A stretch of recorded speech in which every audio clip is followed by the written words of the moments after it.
வணக்கம் and welcome to my channel. இன்றைக்கி நம்ம பேபி சமையலில் ரொம்ப சூப்பரான ஒரு குக்கி ரெசிபி தான் பார்க்க போகிறோம். இதில் நம்ம ஜீரகம்லாம் சேர்த்துருக்கிறதால ரொம்ப ஹெல்த்தியும் கூட. இது செய்யறதுக்கு அரை மணி நேரம் தாங்க ஆகும். இந்த மாவெல்லாம் மிக்ஸ் பண்ணுறதுக்கு ஒரு 15 மினிட்ஸ், அப்புறம் இதை பேக் பண்ணுறதுக்கு ஒரு 15 மினிட்ஸ். ஆனால் செஞ்ச உடனே காலி ஆகிடும். இது நம்ம செய்கிறதுக்கு முட்டை, வெண்ணெய் அதெல்லாம் எதுவுமே தேவையில்லை. ரொம்ப சிம்பிளாக குயிக்காக செஞ்சு முடிச்சிடலாம். வாங்க இப்போ இதை எப்படி செய்யலான்னு பார்க்கலாம். அதுக்கு முன்னாடி பேபி சமையல் சப்ஸ்கிரைப் பண்ணலன்னா சப்ஸ்கிரைப் பண்ணிவிடுங்க. அப்படியே பக்கத்தில் இருக்க பெல் பட்டனும் கிளிக் பண்ணிட்டிங்கன்னா நான் அப்லோட் பண்ணுற வீடியோ எல்லாமே மிஸ் பண்ணாமல் பார்க்கலாம். ஃபஸ்ட்டு நம்ம ஒரு கப் அளவுக்கு மைதா இல்லைன்னா கோதுமை மாவு எது வேணால் எடுத்துக்கலாம்.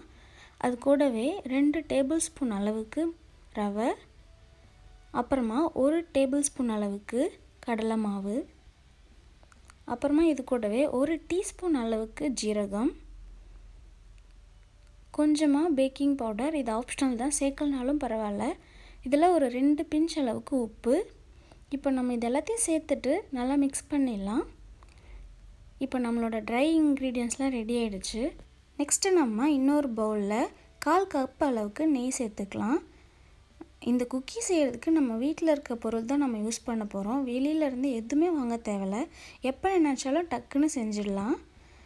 இது கூடவே நம்ம 1/2 கப் அளவுக்கு சர்க்கரை சேர்த்துடலாம். உங்கள்கிட்ட பவுடர் சுகர் இருந்தாலும் சேர்த்துக்கலாம், இல்லை நார்மல் சர்க்கரை கூட சேர்த்துக்கலாம். ஒன்றும் பெருசாக டிஃப்ரென்ஸ் இருக்காது. இப்போ இதை நம்ம ரெண்டுத்தையும் நல்லா க்ரீமியாக வர அளவுக்கு நல்லா பீட் பண்ணிக்கலாம். 2 மினிட்ஸ் நம்ம இப்படி பீட் பண்ணும்போது நல்லா க்ரீமியாக வந்துடும். அடுத்து நம்ம முன்னாடி மிக்ஸ் பண்ணி வச்சுருந்தோம்ல மாவு, அதை எடுத்து கொஞ்சம் கொஞ்சமாக மிக்ஸ் பண்ணி நல்லா கலந்துடலாம். நம்ம குழந்தைங்க திடீர்னு ஏதாச்சும் ஸ்நாக்ஸ் கேட்பாங்க. அப்போ வீட்டில் எதுவுமே இல்லைன்னா இந்த ரெசிப்பியை ஒரு 1/2 அன் ஹவர் வெயிட் பண்ண சொல்லிவிட்டு டக்குன்னு செஞ்சு கொடுத்துடலாம். அவ்வளோ ஈஸியான ரெசிபி. நீங்கள் கண்டிப்பாக செஞ்சு பாருங்கள். இதில் ஜீரகம்லாம் சேர்த்துருக்கிறதால டேஸ்ட்டும் ரொம்ப சூப்பராக இருக்கும், டிஃப்ரெண்ட்டாகவும் இருக்கும். இப்போ நம்ம நெய்யோடு இந்த மாவு கலந்தப்போ கொஞ்சம் ட்ரையாக இருக்குது. அதனால் நம்ம 1/4 கப் அளவுக்கு பால் எடுத்து இதை சப்பாத்தி மாவு பதம் வர அளவுக்கு பிசைஞ்சிக்கலாம். இப்போ நான் சொல்லியிருக்க அளவு எல்லாமே கரெக்டாக இருக்கும். இதே அளவே ஃபாலோ பண்ணுங்கள். இப்போ பாருங்கள், இந்த மாவு பால் செய்யும்போது கிராக் எதுவுமே இல்லாமல் வருதில்ல, அதுதான் கரெக்ட் கன்சிஸ்டன்சி.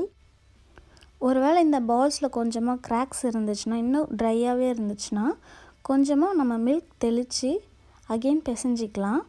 கிராக் வராமல் வர அளவுக்கு நம்ம பிசைஞ்சால் போதும். நெக்ஸ்ட்டு நம்ம ஒரு இட்லி பாட்டில் 1 கப் அளவுக்கு உப்பு சேர்த்து நல்லா அதை சமமாக்கிடலாம்.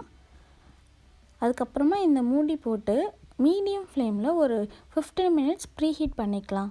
அதுக்குள்ளே நம்ம இந்த குக்கி டோ பிசைஞ்சு வச்சோம்ல, அதை நல்லா எந்த ஷேப்புக்கு வேணுமோ அந்த மாதிரி நம்ம செஞ்சுக்கலாம். இட்லி பிளேட்லலாம் கொஞ்சமாக நெய் சேர்த்து க்ரீஸ் பண்ணிடலாம்.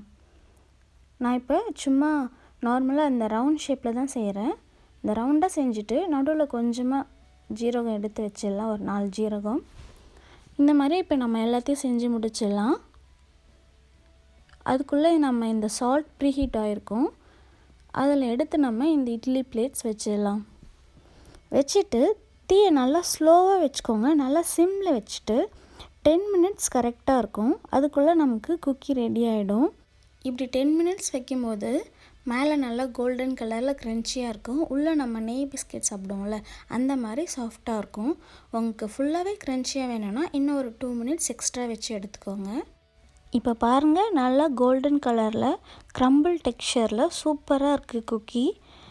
இந்த ஜீரக வாசனையோட அட்டகாசமாக இருக்கும். நீங்கள் கண்டிப்பாக ட்ரை பண்ணி பாருங்கள். உங்கள் கிட்ஸ்க்கு ரொம்ப பிடிக்கும். ட்ரை பண்ணிவிட்டு உங்களோட கமெண்ட் சொல்லுங்கள்.